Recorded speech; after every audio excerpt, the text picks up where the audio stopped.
ఆమేన్. హల్లెలూయా. దేవుని నామమునకు మహిమ కలుగును గాక. కూడి వచ్చిన మీ అందరికీ మన ప్రభువును రక్షకుడైన యేసుక్రీస్తు వారి నామంలో మీ అందరికీ వందనాలు. దేవుడి గత దినములన్నీ కుటుంబాన్ని సంఘాలను కాపాడి సజీవులు గురించి ఈ పునరుద్ధాన ఆరాధనలో దేవుని మాటలు ప్రకటించడానికి దేవుడు చక్కటి కృపనిచ్చి ఉన్నాడు. ఘనత మహిమ ప్రభావములు ఆయనకే కలుగునుగాక. ఇంతకాలం కూడా గన్నవరంలో ఉన్న సంఘాలను గత నెల రోజుల నుంచి అంటే నెల 15 రోజుల నుంచి ఆ సంఘమును నడిపించడానికి దేవుని వాక్యాన్ని ఇవ్వటానికి దేవుడు చక్కటి కృపనిచ్చి ఉన్నాడు. వారి సంఘ ప్రార్థనలు ఆలకించి ఆ దైవజనురాలు కూడా మంచి ఆరోగ్యం ఇచ్చి మరలా ఈ దినమున ఆరాధనకు రావటానికి దేవుడు కృపనిచ్చాడు. ఇక నుంచి వచ్చే వారం నుంచి నేనే ఉంటాను. 9 వచ్చి మీకోసం నేను ఇక్కడ కాపలా కాస్తూ ఎదురు చూస్తూ ఉంటా. వస్తారు పెద్దవారు, ఘనులైన వారు, శ్రేష్ఠులు, అందం సందం కలిగిన వారు, ప్రేరు ప్రతిష్టలు కలిగిన వారు 9 వచ్చి నా ప్లేస్లో కూర్చొని మీకోసం ఎదురు చూస్తాను. మీరందరూ ఎన్నింటికి రావాలి? మీ టయానికే రండి. మళ్ళీ దాన్ని ఇంకొక రకంగా చెప్పటం. కాబట్టి వచ్చే వారం నుంచి ఇక మరలా యథాప్రకారంగా ఈ ఆరాధనలో నేనే ఉంటా. నెలకు ఒకసారి మాత్రం బళ్ళకి మాత్రమే అక్కడికి వెళ్ళాల్సి వస్తుంది. కాబట్టి ఇంతవరకు ప్రతి ఆదివారం కూడా 3 లేదా 4 వర్తమానాలు కొన్ని చోట్ల సాయంత్రకాల సమయంలో ప్రార్థనలో కూడా దేవుడు నిలబెట్టుకుని ఈ 4 ఆరాధనలో కూడా నిలబెట్టుకుని ఉన్నాడు. దేవునికే మహిమ కలుగునుగాక. మంచిది. ఫోనా మాట్లాడేది?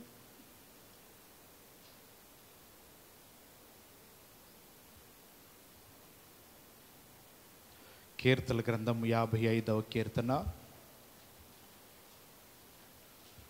కీర్తన గ్రంథం 55వ కీర్తన 7వ వచనం చదువుకుందాం.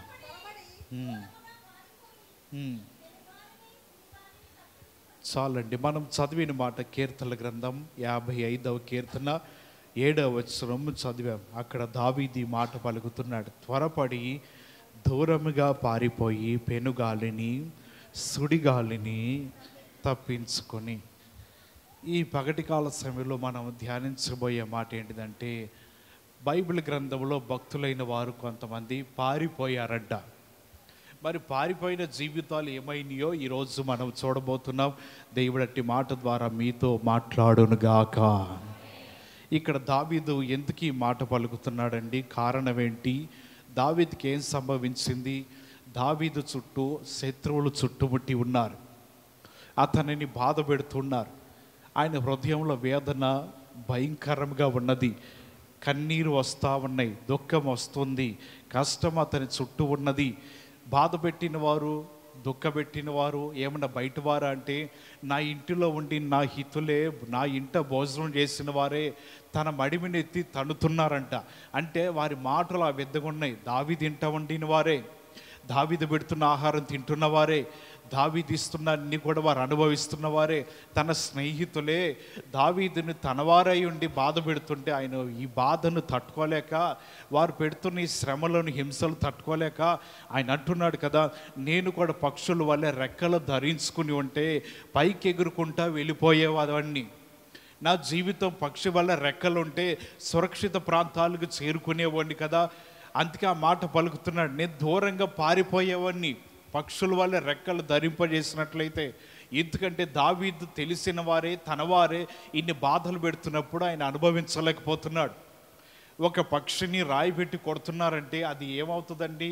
అక్కడ ఉంటుందా? ఎగిరిపోతుందా? దానికి తెలిస్తే ఎగిరిపోతుంది. ఎక్కడైతే క్షేమకర స్థితి ఉన్నదో, ఎక్కడికైతే తాను వెళ్ళగలదో అక్కడికి ప్రయాణం చేసుకుంటూ అది వెళ్ళిపోతుంది. అలాగే దావీదు కూడా అంటున్నాడు, ఇక్కడ ఉండుట వల్ల జీవితానికి క్షేమం లేదు, ఇక్కడ ఉండుట వలన నాలో వేదన ఎక్కువైపోతా ఉన్నది, నాలో బాధ ఎక్కువవుతుంది, కన్నీరు ఎక్కువవుతున్నాయి. ఆకాశ పక్షుల వల్ల రెక్కలు ఉంటే ఎంత చక్కగా ఎగిరిపోతూ దూరంగా పారిపోతునని తన జీవితంలో అనుకుంటున్నాడు. ఈ మాటలన్నీ కూడా దేవుడు ఆకాశం నుంచి దావీదు ప్రార్థన విన్నాడు. దావీదు, నీలో విన్న వేదనని చూసి ఉన్నా, నీలో బాధని చూసి ఉన్నా, నీ కన్నీటిని చూసి ఉన్నా, నిన్ను చుట్టుముట్టిన శత్రువులకు వేదనంతటిని నేను గమనిస్తూ ఉన్నా. వారు బయట వారా, నీకు తెలిసిన వారే అయిన వారే అయినను దావీదు నువ్వేమీ పారిపోవని అవసరం లేదు, కానీ ఒక మాట చెప్తున్నా, నీ భారము నా మీద వేయి, నేను నిన్ను ఆదుకుంటాను. హల్లెలూయా. దావీదు జీవితంలో పారిపోవద్దు అంటున్నాడు దేవుడు. ఎక్కడికి వెళ్ళనవసరం లేదయ్యా, భారంగా ఉందా, భారం నా మీద, నీకేమైనా కష్టాలు ఉన్నాయా, కన్నీరు ఉన్నదా, నాకు అప్పచెప్పు, నీకు నెమ్మది కలుగుతుంది కదా, నీ జీవితాన్ని విశ్రాంతి కలుగుతుంది కదా, నేను నిన్ను ఆదుకుంటాను కదా.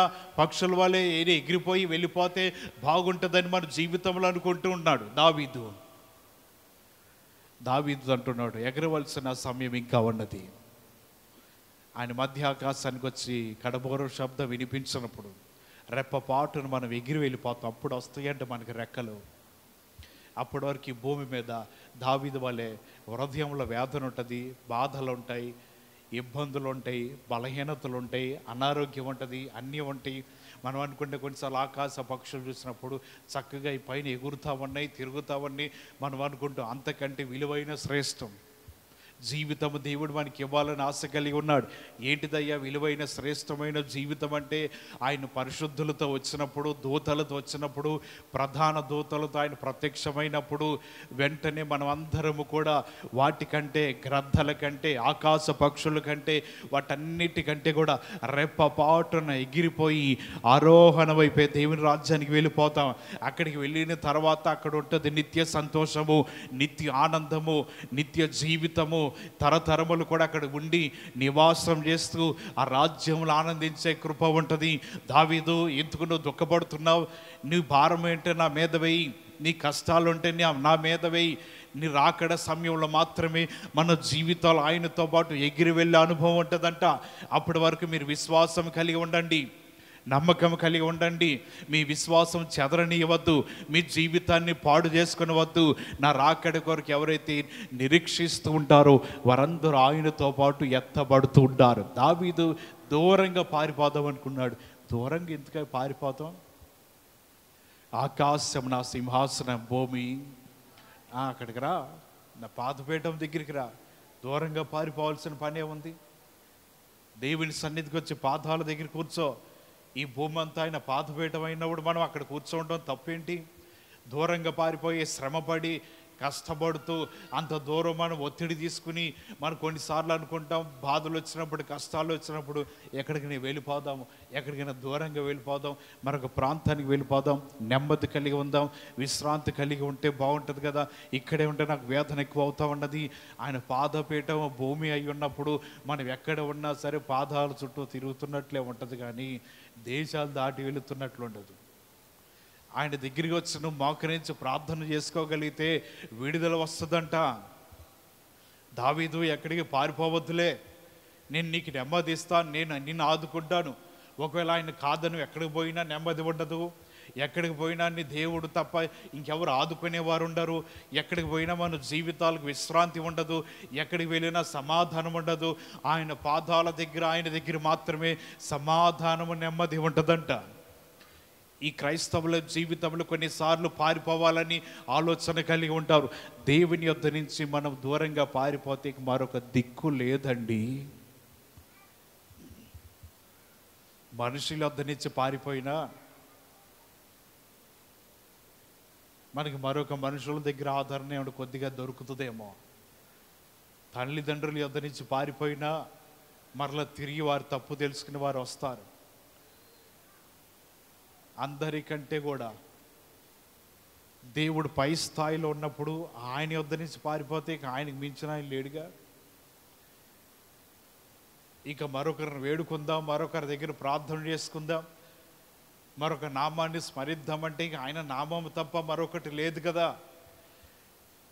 ఆయన అంటున్నా, నా యొద్ద నుంచి దావీదు నువ్వు పారిపోయావనుకో, నా యొద్ద నుంచి తొలగిపోయావనుకో, నేనే తండ్రి అయిన దేవుణ్ణి, ఇక నాకంటే పైన వారు ఎవరు లేరు, నాకంటే గొప్పవారు ఎవరు లేరు, నాకు మించిన సింహాసనంలో కూర్చుని ఆసీనులైన వారు ఎవరు లేరు, ఆది నేనే, అంతము నేనే, అన్నీ కూడా నేనే ఉన్నా. నా యొద్ద నుంచే పారిపోతే మీకు ఆధారం ఎక్కడుంది, మీకు నెమ్మది ఎక్కడున్నది?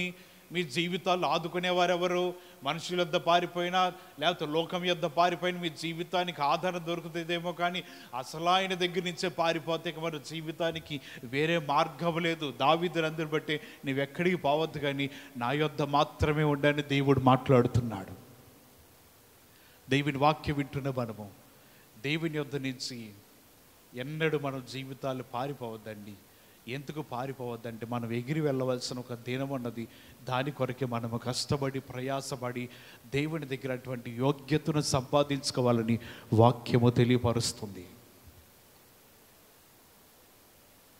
యాకోబు తండ్రి ఇంటి నుంచి పారిపోయాడు. కారణం ఏశావు కోపంగా ఉన్నాడు తమ్ముని మీద. తల్లి లేకపోతే తండ్రి ఇద్దరు కూడా చెప్తున్నారు, ఒకే దినమున మీ ఇద్దరిని ప్రాణాలు పోగొట్టుకోలేను, ఒకే దినమున ఇద్దరు చనిపోవటం మంచిది కాదు, కాబట్టి నీ అన్న కోపంగా ఉన్నాడు కాబట్టి నువ్వు వెళ్ళిపోరు ఇక్కడి నుంచి, లాబాను యొద్దకు వెళ్ళిపో. ఎప్పుడైతే రెబ్కా కానీ ఇస్సాకు కానీ మాట చెప్పారో వారు వెంటనే యాకోబు లేచి కట్టుబట్టల మీద బయలుదేరి తాను వెళ్ళిపోయాడు. ఇంటి నుంచి వెళుతున్నప్పుడు యాకోబు జీవితము మోసపూరితమైన జీవితం. ఇంటి నుంచి వస్తున్నప్పుడు యాకోబు జీవితం ఏమీ కూడా తెచ్చుకోలేదు. ఒక్కడిగా ఉండి తన జీవిత యాత్రని కొనసాగించి లాబాను యొద్దకు వెళ్ళిపోయాడు. పారిపోయాడు. ఇతని జీవితం ఇక్కడి నుంచి పారిపోనువో, యాకోబు ఇక్కడ ఉండటం మంచిది కాదు. ఒకే దినమున ఇద్దరు ప్రాణాలు పోగొట్టుకుని నాకు ఇంతకెంత వేదన కలిగించడం అంటే యాకోబు పారిపోయాడు. పారిపోయిన యాకోబు మోసగాడే బ్రతికాడా? యాకోబు పారిపోయి ఇంటి నుంచి తన జీవితం మార్చుకోకుండానే వచ్చేసాడా? తన అన్న నుంచి ఇంటి నుంచి పారిపోయి మరలా అన్నకు ప్రత్యక్షమయ్యేటప్పుడు అదే మోసపూరితమైన జీవితంతో బ్రతికాడా? అతను జీవితం మార్చుకున్నాడండి. 20 సంవత్సరాలు కష్టపడి కొలువు చేసి ఎండకి ఎండిపోయి మంచుకు తడిచి తన జీవితంలో మోసగాడిగా బ్రతకడం ప్రక్కన పెట్టి కష్టపడి బ్రతకడం నేర్చుకున్నాడు. యాకోబు ఇంటి నుంచి పారిపోయినప్పుడు ఎడారి ప్రాంతంలో దేవుని దూతలు చూశాడు. ఆ దూతలకి పైగా ఉన్న యెహోవాని చూడటం నేర్చుకున్నాడు. యాకోబు ఇంటి నుంచి పారిపోయినప్పుడు దేవుడు నలుదిక్కులు చూపించి నీకు నీ తరము వారికి కూడా దీన్ని స్వాస్థ్యంగా ఇవ్వబోతున్నానని దేవుని చేత వాగ్దానం పొందుకున్నాడు. యాకోబు ఇంటి నుంచి పారిపోయినప్పుడు తన జీవితంలో గొర్రె మందలు, మేకలు, పశువులన్నిటినీ సంపాదించుకుని తను ఒక మిక్కిలి ఆస్తిపరుడుగా నిలబడ్డాడు. యాకోబు ఇంటి నుంచి పారిపోయినప్పుడు తన జీవితంలో ఏ కుటుంబం లేని ఒక్కడిగా ఉన్నాడు. కానీ బయటికి వచ్చేటానికి ఆయన బిడ్డలతోనూ కుటుంబాలతో బయటికి వస్తున్నాడు. యాకోబు జీవితం తన అన్న నుంచి బయటికి వస్తున్నప్పుడు మోసపూరితమైన జీవితం. యాకోబు మోసపూరితమైన జీవితంతో బయటకు వచ్చి పెనుగులాడుతూ నేర్చుకున్నాడండి. వదిలిపెట్టవయ్యా యాకోబు, తెల్లవారుతుంది, నేను వదిలిపెట్టను. ఎందుకు? నా జీవితము యాకోబు అనగా మోసగాడు. ఇప్పుడు నువ్వు నా నుంచి వెళ్ళిపోయినా, నీ నుంచి నేను పారిపోయినా ఇక్కడతో తలరాతలు మారిపోతాయి. కాబట్టి నా జీవితాన్ని మార్చు. పెనుగులాడుతున్నాడండి. సరే, నీ పేరు యాకోబు కాదు, ఇశ్రాయేలుగా మార్చబడింది. మోసగాడిగా బయటకు వచ్చిన యాకోబు మళ్ళీ మోసగాడిగా తన అన్న ఎదుట కనబడలేదండి. 400 మందితో అన్న వస్తుంటే గబగబ యాకోబులు ఇచ్చి పరిగెత్తాడు. ఎరా నీ బతుకు ఇంకా మారలేదా? అప్పుడు ఇంటి నుంచి మోసపోచి గబగబ చెప్పకుండా పోయావు, ఇదేంటి ఇంకా మోసగాడిగా ఉన్నావు? అదే జీవితము, అదే బ్రతుకు, అదే బుద్ధి, ఇంకా మారలేదా అని అనలేదండి. ఇద్దరు సమాధానపడ్డారంట. సాష్టాంగపడి నమస్కారం చేస్తున్నాడు. బహుమతులు ఇచ్చిపుచ్చుకుంటున్నారు. తన అన్న యాకోబుని చూసి సంతోషించి వారిద్దరు కూడా ఆనంద బాష్పాలు వస్తున్నాయి. ఎంతకాలమైందిరా నిన్ను చూసి. యాకోబు జీవితం మోసగాడిగా ఉండి పారిపోయాడు ఇంటి నుంచి. మరలా తిరిగి తన అన్న ఎదుట అదే విధంగా ప్రత్యక్షమైనప్పుడు జీవితం మార్చుకున్నాడండి.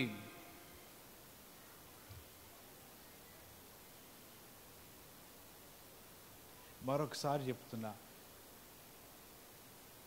ఫోన్లు మళ్ళా జామర్ పెడదామంటే ఈ మైకులు, కార్డ్లెస్ మైకులు పనిచేయవు, అవి కూడా సిగ్నల్స్ కట్ అవుతాయి అని ఆలోచిస్తున్నాను. చాలా ఇబ్బంది అవుతుంది.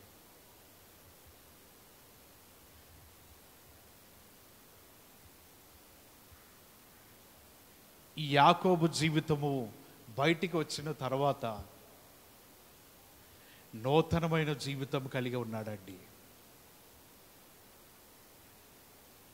తన కుటుంబము, తన తల్లి, తన తండ్రి అనుకోవచ్చు, ఈడు పారిపోయాడు, ఎక్కడికి వెళ్ళిపోయాడు, తన మామ దగ్గర ఉండి ఇక జీవితం అంతా అక్కడ బ్రతకాల్సింది తప్ప వీడి కాళ్ళ మీద బ్రతకడం తెలియదులే, పారిపోయినోడు భయముతోనూ లేకపోతే నిరుత్సాహంతో బ్రతుకుతాడు అనుకుంటారు, కానీ ధైర్యం గలవాడు పారిపోడు. కానీ యాకోబు జీవితం పారిపోయింది, భయంతోనే పారిపోయాడు, ఏమి లేకుండానే పారిపోయాడు.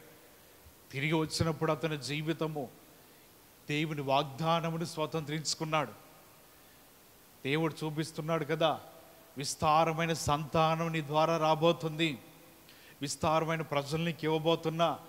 యాకోబు జీవితము పారిపోతున్నప్పుడు అతని జీవితము మోసపూరితమే, కానీ మరలా తిరిగి తన తండ్రి దగ్గరికి వచ్చినప్పుడైనాను, తన స్వగ్రామం వచ్చినప్పుడైనాను, తన ప్రాంతానికి తిరిగి వచ్చినప్పుడైనాను యాకోబుని చూసిన వారు అనుకున్నారు, పూర్వం ఇతడు మోసగాడు కదా, అతని జీవితం కష్టపడటం తెలియక కూర కోసం జ్యేష్ఠత్వాన్ని అమ్మేసుకున్నాడు.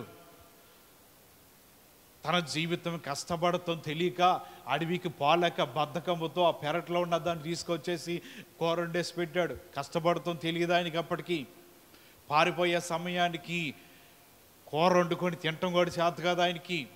యాకోబు జీవితం అటువంటి దయనీయమైన స్థితిలో ఉండి మోసగాడిగా ఉంటే దేవుడు అంటున్నాడు, యాకోబు నిన్ను నీ సంతానమును నేను దీవిస్తాను, ఇదిగో చూడని నలుదిక్కులో చూపిస్తున్నాడండి.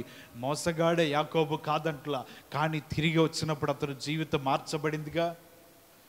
యాకోబు పారిపోయాడు అనేక మంది ప్రజలు అనుకోవచ్చు, కానీ ఆయన పారిపోయిన తర్వాత జీవితాన్ని మార్చుకున్నాడు.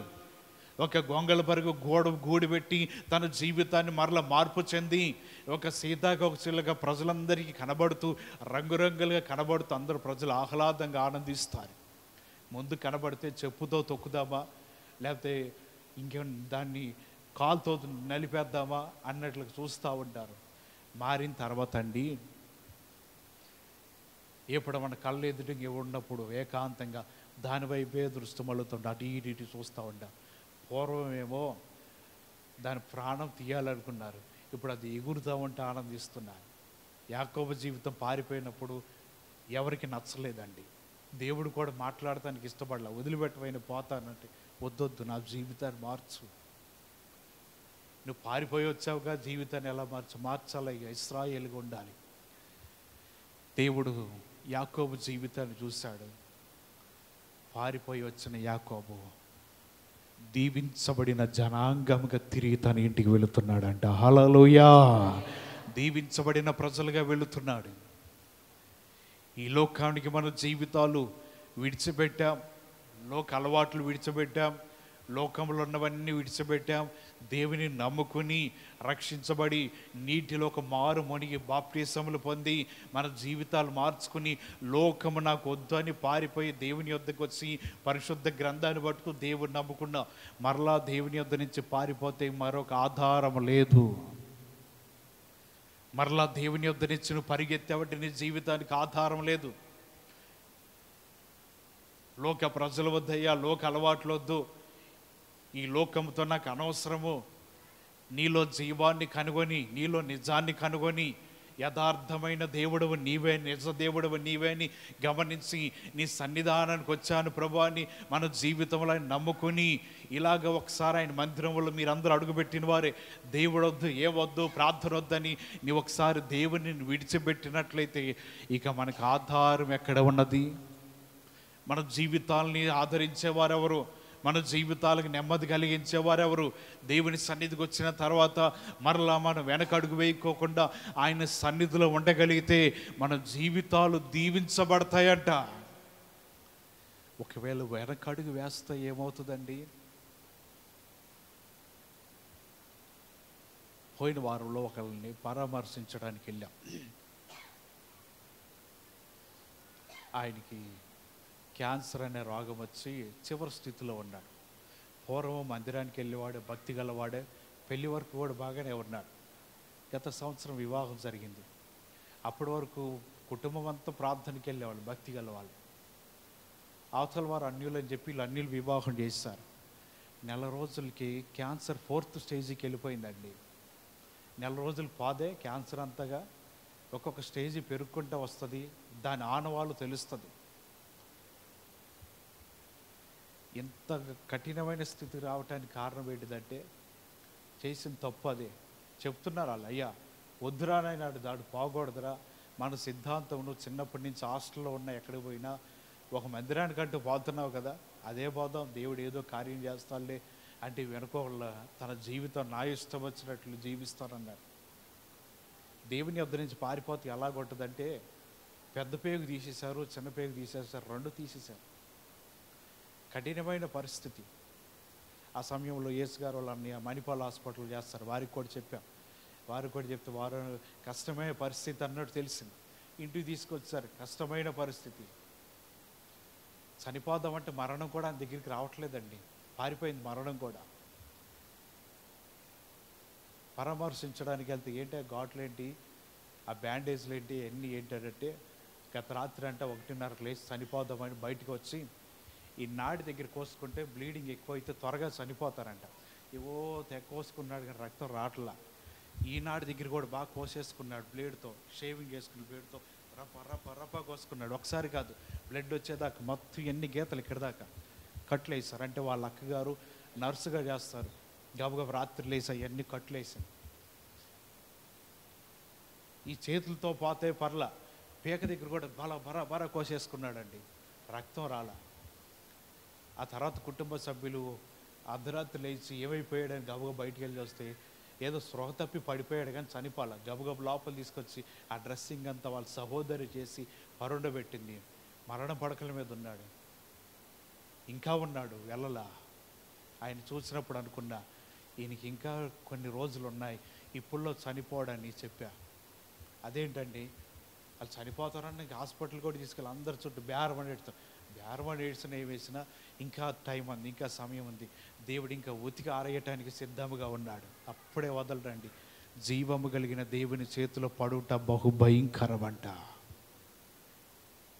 ఆయన వద్ద నుంచి ఆయన చేతిలో పడితే నువ్వు ఏడికి పారిపోలేవండోయ్.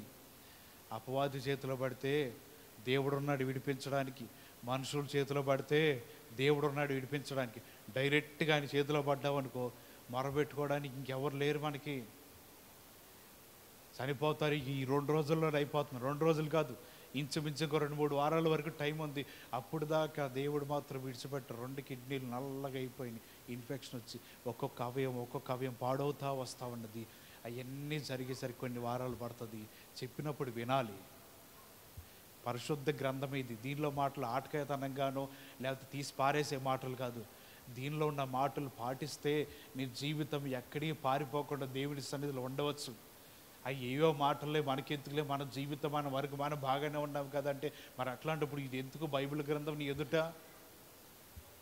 దీనిలో ఉన్న మాటలను జాగ్రత్తగా కాపాడుకోవాలి. ఒక్కసారి ఆయన విడిచిపెడితే, దేవుడు కాదని వదిలివేస్తే ఇక మన జీవితానికి వేరే ఆధారం ఏమీ లేదండి.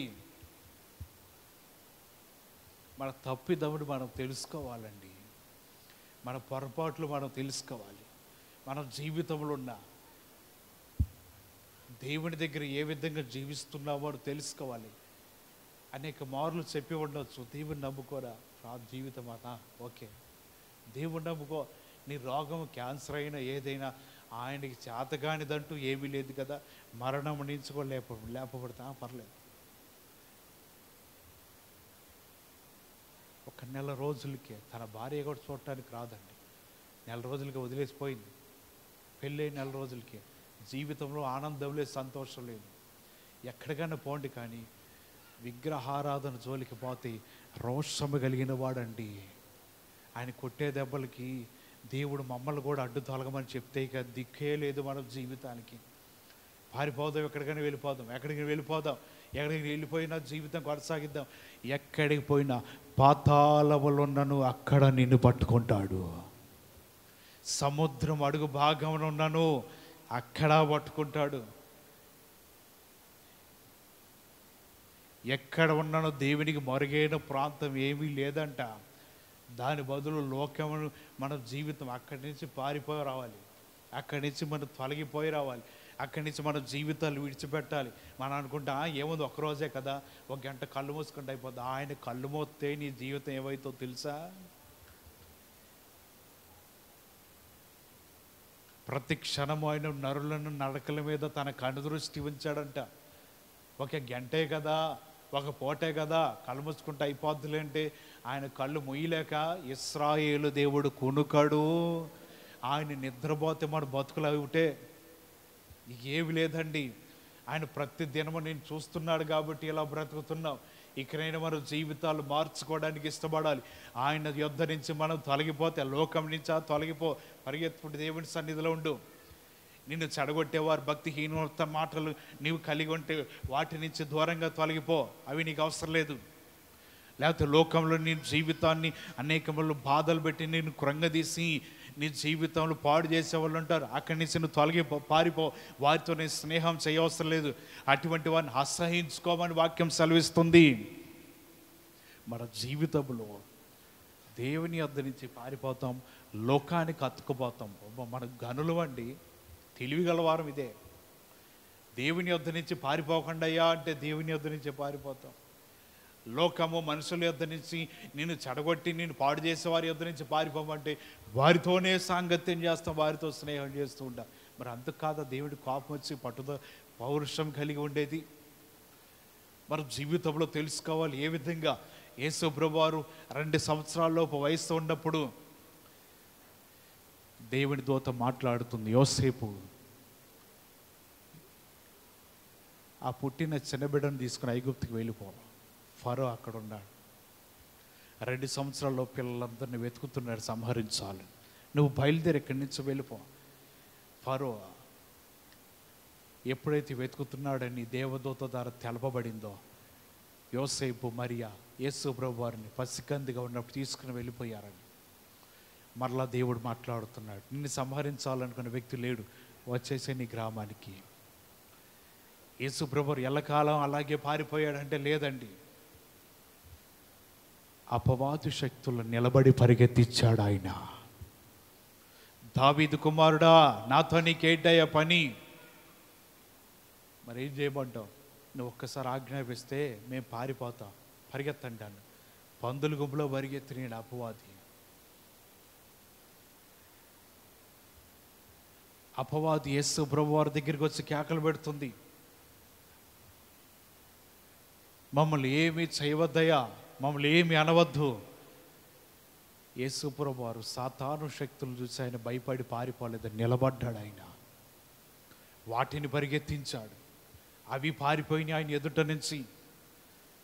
ఎప్పటి వరకు యేసు ప్రభు వారు నిలబడ్డాడు తెలుసా?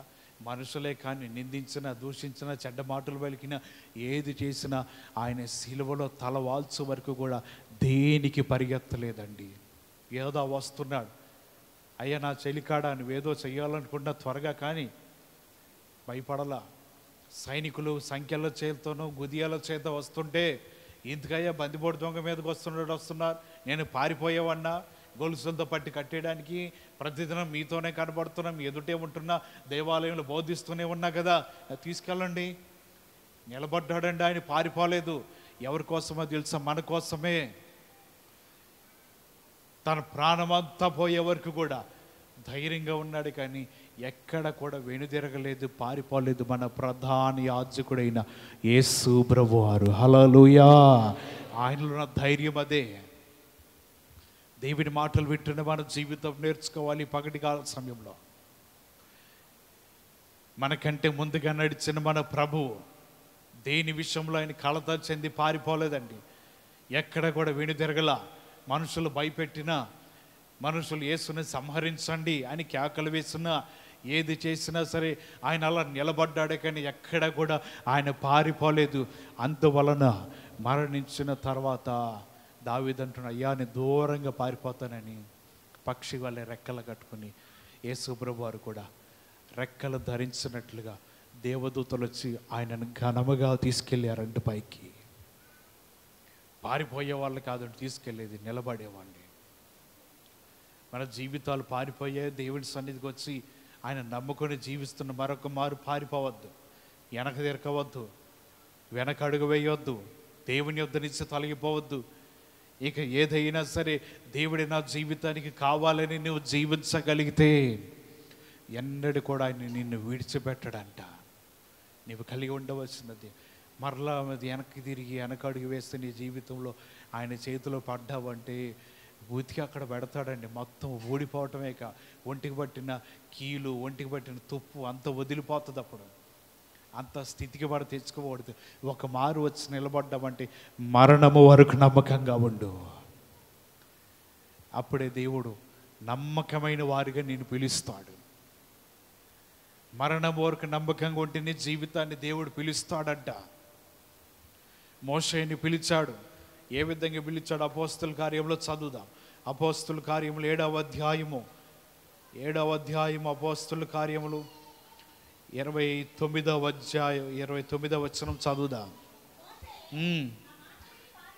మోషే ఆ మాట విని పారిపోయి మిద్యాను దేశంలో పారదేశి అయ్యుండి. మోషే ఎక్కడి నుంచి పారిపోయాడంట? ఎక్కడికి పారిపోయాడండి మోషే? ఏ ప్రాంతానికి పారిపోయాడండి? అమ్మా చెప్పండి అమ్మా, ఏ ప్రాంతానికి పారిపోయాడు ఆయన? ఏంటో మజ్జిగ అన్నట్టుంది. చదవండి, తీసి చదవండి. అపోస్తల కార్యములు 7వ అధ్యాయము 29వ వచనంలో రాయబడుతుంది, మోషే ఎక్కడికి పారిపోయాడు? మిద్యాను దేశానికి, ప్రాంతానికి పారిపోయాడు. ఎవరున్నారంటారు ఆ మిద్యాను ప్రాంతంలో? ఎవరున్నారండి మిద్యాను ప్రాంతంలో? పిల్లనిచ్చిన మామ ఉన్నాడు అక్కడ. ఈయన అక్కడ పారిపోవడానికి కారణం ఏంటిది? ఐగుప్తుడి హెబ్రీని కొట్టుకుంటుంటే వారిలో ఐగుప్తుని కొట్టేశాడు, చంపి పాతి పెట్టేశాడు. ఈ విషయం ఫరోకి తెలిసింది. ఏమయ్యా, మా ప్రాంతంలో ఒక వ్యక్తిని ఒక దెబ్బకే కొట్టి చంపేశామంట కదా, ఆ మోషేని తీసుకురండి ముందులా, ఆయన కూడా అట్టాగే సంహరిద్దామనేసరికి ఈయన అక్కడికి వారిపోయాడంట. ఎక్కడికి? మిద్యాను దేశానికి పారిపోయాడంట. అక్కడికి వెళ్ళిపోయి ఇక గొర్రెలు కాస్తూ తాను భయపడుతూ ప్రాణము గుప్పెట్లో పెట్టుకుని జీవిస్తున్నాడు. ఈ ఫరోకు తెలిస్తే నా జీవితం ఏమైపోతుంది, ఆయన కూడా నన్ను సంహరిస్తాడు, నా ప్రాణం పోతుందని భయపడుతూ బ్రతుకుతున్నాడు. అటువంటి జీవితంలో దేవుడు మరలా మాట్లాడుతున్నాడు, మోషే నిన్ను చంపాలనుకున్న ఫరో లేడు, ఆయనే చనిపోయాడు. నువ్వు వెళ్ళిపో, ఆ ప్రాంతానికి వెళ్ళు. నువ్వు ఎక్కడి నుంచి వచ్చావు అక్కడికి వెళ్ళు. మిద్యాను ప్రాంతానికి వెళుతున్నప్పుడు భయపడి పారిపోయాడు. తిరిగి వస్తున్నప్పుడు అండి ధైర్యము కలిగి రాజులు ఎదుటికెళ్ళి నిలబడ్డాడు. ఫరో, నా ప్రజలు పంపిస్తావా లేదా అండి? ఇంతవరకు కూడా ఫరోనే. ఇప్పుడు ఫరో అంటే రాజులు ఎక్కువగా ఫరో అని పేరు పెట్టుకుంటారు. ఇప్పుడు ఎవరైనా ప్రెగ్నెన్సీతో ఉన్నారు, ఇంట్లో పెద్దోళ్ళు చనిపోయారు అనుకో, వాళ్ళ పేరు ఎత్తుకొచ్చి వీళ్ళకి పెడతారు కదా. అమ్మో తాతయ్య పుట్టాడు రోయ్ అంటారు. ఆయన పోలికలే వచ్చినాయి. ఆయన చనిపోగానే ఈయన పుట్టాడు, ఈయనే అంటారు. ఆయన పేరు ఏమన్నా ఉందనుకో, దాంట్లో మొక్క తగిలిచ్చి ఏం చేస్తారు? పేరు మొత్తం పెట్టమైనా మొక్క తగిలిస్తారు. ఎందుకంటే ఆయన చనిపోగానే ఈయన పుట్టేశాడంట. అలాగా కొంతమంది అనుకుంటూ ఉంటారు కదా. అలాగే ఫరో చనిపోయిన తర్వాత ఇంకొక ఫరో వచ్చాడు. ఈ మోషే వెళ్ళిపోయాడు. అంత మొదలు ఫరోకి ఏం భయపడి పారిపోయిన మోషే ఇప్పుడు వచ్చి, నా ప్రజలు పంపిస్తావా? పంపినాయి. పంపిపోతే తెగులు వస్తుంది, నీ ఇష్టం అన్నాడు. మరలా మోషే అనిపించి, మోషే ఇట్రా, ఆ తెగులు తొలగిపోమని నీ దేవుడికి ప్రార్థన చెయ్యి. ఇలాగ 10 తెగుళ్ళు వచ్చిన తర్వాత మోషే నీ ప్రజల్ని, నీ వారిని, పశువుల్ని, సమస్తం బిడ్డలను, స్త్రీలు అందరూ కూడా తీసుకుని ఇక్కడి నుంచి మీరు పారిపోతూ వెళుతూ నా కొరకు కూడా ప్రార్థన చేయండి. ధైర్యంగా మోషే నిలబడ్డాడండి. ఎల్లప్పుడు పిరికి వాళ్ళలాగా ఫరో ఎదురు నుంచి పారిపోయాడా? అనేక మార్లు చేదరించుకున్నాడు ఫరో. ఏమయ్యా, ప్రతిసారి నా సముఖానికి వస్తున్నావు ఎందుకో? ఇక్కడి నుంచి పారిపో, ఇక్కడ నిలబడమాక నా ఎదుట. ఇంకొకసారి నిలబడితే మోషే నువ్వు చనిపోతావని బెదిరాడండి మోషే. పారిపోయాడా? అప్పుడు పారిపోయాడు మిద్యాను ప్రాంతానికి. మరలా తిరిగి వచ్చిన తర్వాత ఆ బాధ్యత అంతా భుజముల మీద వేసుకున్న తర్వాత ఇంక పారిపోయేది లేదు. పారిపోతే నువ్వు పారిపో, నా ప్రజలందరం మేము దేవుని ఆరాధించడానికి వెళ్ళాల్సిందే. చివరికి పొమ్మన్నాడు ఆయన. మోషే మొదట్లో పారిపోయాడేమో, కానీ పారిపోయి తన జీవితాన్ని మార్చుకుని ధైర్యంతో నిలబడ్డాడండి. తన జీవితం విలువైనదిగా నిలబడ్డాడు. ఫరోని, సేవకుల్ని, సైనికులు అందరిని ఎదిరించాడు. యెహోవా ఎవరో వారికి తెలియపరిచాడు. ఆయన శక్తి ఏంటిదో, ఆయన బలం ఏంటో, ఎటువంటి మహత్కార్యములు చేయవాడో ఈయన తెలియపరిచాడు. అప్పటి వరకు యెహోవా అంటే ఎవరో తెలియదు, కానీ మోషే వచ్చిన తర్వాత తెలియపరిచాడు. ఫరోను చూసి చీటి మాటికి భయపడతాము, పారిపోవటము, వెళ్ళిపోతాము, నా వల్ల కాదయ్యా అట్లా పారిపోయినా సరే మోషే జీవితం మరలా మార్చబడి రాజులు ఎదుటికి వచ్చి ధైర్యంగా నిలబడి పంపించే వరకు పట్టు విడవకుండా అడుగుతూనే ఉన్నాడు. చివరికి దేవుడు కృపను బట్టి ప్రజలందరూ వెళ్ళిపోయారండి. దేవుని మాటలు వింటున్న మనము దేనిని బట్టి ఈ లోకంలో మనం పారిపోతున్నాం? దేవుని యొద్ద నుంచి కాదు పారిపోవాల్సింది, మనకు వ్యతిరేకంగా ఉన్న వారి యొద్ద నుంచి తొలగిపో, దేవుని సన్నిధిలో ఉండు. దేని యొద్ద నుంచి పారిపోవాలో, ఎక్కడ నిలబడాలో ఈ నాటికాల సమయంలో తెలియట్లే అనేక మందికి. అటువంటి వారు దేవుని యొద్దకు వచ్చి ఒకసారి ప్రార్థించుకుని నిలబడితే ఎక్కడికి వెళ్ళాలో, ఎక్కడ నిలబడాలో దేవుడు అట్టి మాటలు నీకు బోధిస్తూ ఉంటాడు. మన పారిపోవలసిన మార్గములు ఈ లోకము, రావాల్సిన మార్గము దేవుని సన్నిధి ఉన్నది. హల్లెలూయా. ఆయన సన్నిధిలోనే మన జీవితాలు ఉండగలిగితే అది విలువైన భాగ్యమని దేవుని మాటలు రాయబడుతున్నది. చివరి మాట చదివి ముగిద్దాం. అదే అపోస్తలుల కార్యము 16వ అధ్యాయము 27వ వచనాన్ని చదువుదాం. చెరసాల నాయకుడు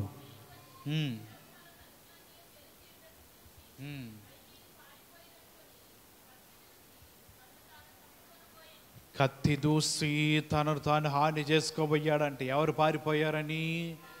పౌలు సీలిద్దరు కూడా పారిపోయారని. ఆ రాత్రి వీరు పాడిన పాటలకి, వీరు చేసిన ఆరాధనలకి పునాదులు కదిలిపోయినాయి, భూకంపం వచ్చింది, సంఖ్యలు త్రెంచబడ్డాయి, ద్వారాలు తెరవబడ్డాయి. ఈ చెరసాల నాయకులు లేచి ఇన్ని జరిగిన తర్వాత ఖైదీలు ఉంటారా? అటువంటి సమయంలో ఈయన అనుకున్నాడు, ఖైదీలు పారిపోయి ఉంటారులే, వారు లేరు. ఒకవేళ నా స్థితి కానీ చెరసాల అధిపతికి తెలిసినా నా ఉద్యోగం ఓడిపోవటమే కాదు, నన్ను కూడా తీసుకొచ్చి మళ్ళీ చెరసాలలో పడేస్తాడు అని ఈ తన జీవితంలో కత్తిని బట్టి తన ప్రాణాన్ని తాను తీసుకోవడానికి ధైర్యంగా ఉన్నాడట. అలా కత్తిని తీసి పొడుచుకోబోతుంటే వెంటనే పౌలు శీలలు ఆ వ్యక్తిని చూసి, చెరసాల నాయకుడా, నువ్వేమి హాని చేసుకోవద్దు, మేము ఇక్కడే ఉన్నాం వీడికి వచ్చి చూడు. అదేంటయ్యా పారిపోకుండా ఇక్కడే ఉన్నారు? పారిపోవటానికి కాదు, ప్రాణాలు అర్పించడానికి ఉన్నారు పౌలు శీలలు. హల్లెలూయా. అనేక దెబ్బలు కొట్టారండి. ఆ దెబ్బలతో వారి జీవితాలు ఇంకా లోపలే ఉన్నారు. పారిపోవటానికి కాదయ్యా, మేము క్రీస్తు నమ్ముకుంది ప్రాణం పెట్టడానికి ఉన్నాం మేము. మరి నేనేం చెయ్యాలి? బాప్టిజం పొందు, యేసు నామములో రక్షణ పొందమన్నాడు. చెరసాల నాయకుడు వెంటనే రక్షించబడి బాప్టిజం పొందాడండి. క్రైస్తవ్యంలోకి వచ్చింది మన జీవితాలు పారిపోవటానికి కాదండి. క్రొత్త నిబంధనలు అనేక భక్తులు పారిపోయినా వారి జీవితాలు మార్చుకుని మరలా వచ్చేసారు.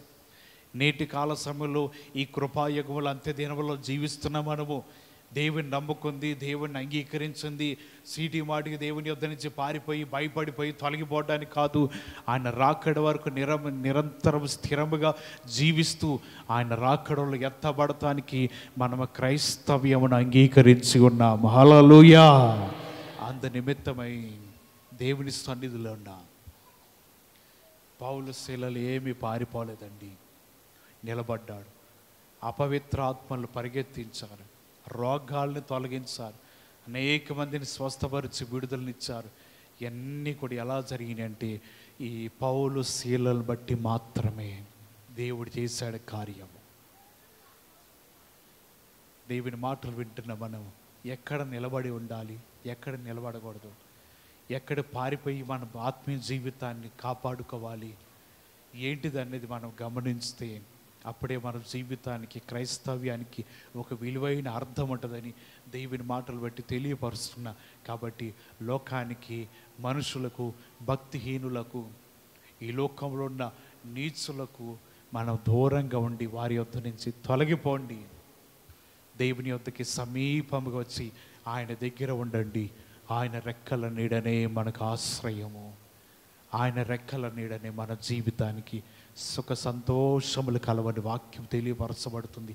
ఆ విధంగా మన జీవితాలు ఉండాలి. ఈ కొద్ది మాటలు బట్టి దేవుడు మిమ్మల్ని బలపరచును గాక. అందరు మోకరించండి, ప్రార్థన చేసుకుందాం.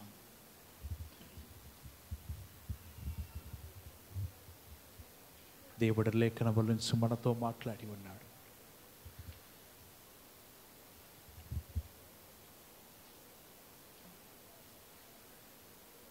దావీదు పారిపోదాం అనుకున్నాడు.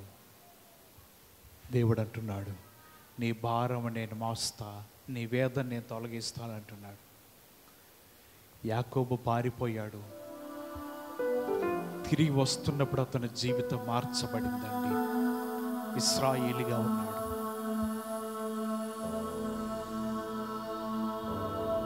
యేసు ప్రభువు 2 సంవత్సరాల వయసులో, తెలియని వయసులో ఐగుప్తు ప్రాంతానికి వెళ్ళాడేమో, కానీ తర్వాత దేవుని చిత్తాన్ని నెరవేర్చు సమయవాసనమైనప్పుడు ఎక్కడికి వెళ్ళలేదు, ఎవ్వరికి భయపడలేదు. అధికారులను ఎదిరించాడు, పెద్దలను ఎదిరించాడు, ధర్మశాస్త్ర ఉపదేశకులకు సమాధానం ఇచ్చాడు, అందరికీ ధీటుగా మాట్లాడి ఉన్నాడు ఆయన. అందుకనే యేసు ప్రభువు నిలబడ్డాడని చివరి వరకు కూడా పారిపోలేదు. మనుషులు చూస్తాం, కత్తులు చూస్తాం, సంఖ్యలను చూస్తాం, ఆయన ఎక్కడికి వెళ్ళిపోలేదండి. ఆయన అంటున్నాడు, నా ప్రజల కోసం నేను రక్తమును ధారపోయాలి. మోషే తన జీవితంలో మిథ్యాను ప్రాంతానికి పారిపోయాడేమో, కానీ తిరిగి వచ్చి ఫరో ఎదుట ధైర్యంగా నిలబడ్డాడు. ఇక మరలా చీటికి వాటికి మోషే పారిపోలేదండి పిరికివాడిలాగా. దేవుని వాగ్దానమును స్వతంత్రించుకునే వరకు కూడా అలాగే ఉన్నాడంట. పౌలు శీలలు కూడా పారిపోలేదే. అనేక దెబ్బలు కొట్టినా, ద్వారములు తెరవబడినా, బయటికి వెళ్ళిపోవడానికి అవకాశం ఉన్నా, తప్పించుకోవడానికి అనుకూలమైన పరిస్థితి ఉన్నా, చెరసాల నాయకుడు చెప్తున్నాడు కదా, మేము పారిపోవటానికి కాదు, మేము ఇక్కడే ఉన్నాం, నువ్వేమి హాని చేసుకోవద్దు అంటున్నారు. దేవుని సన్నిధిలో నుంచి తొలగిపోదాం అనుకుంటున్నావేమో, దేవుని సన్నిధి నుంచి వెనుదిరగదాం అనుకుంటున్నావేమో, దేవుని సన్నిధిని విడిచిపెట్టి నీ జీవితంలో లోకంలోకి వెళ్ళిపోదాం అనుకుంటున్నావేమో. మనకు ఆధారం ఆయనేనండి.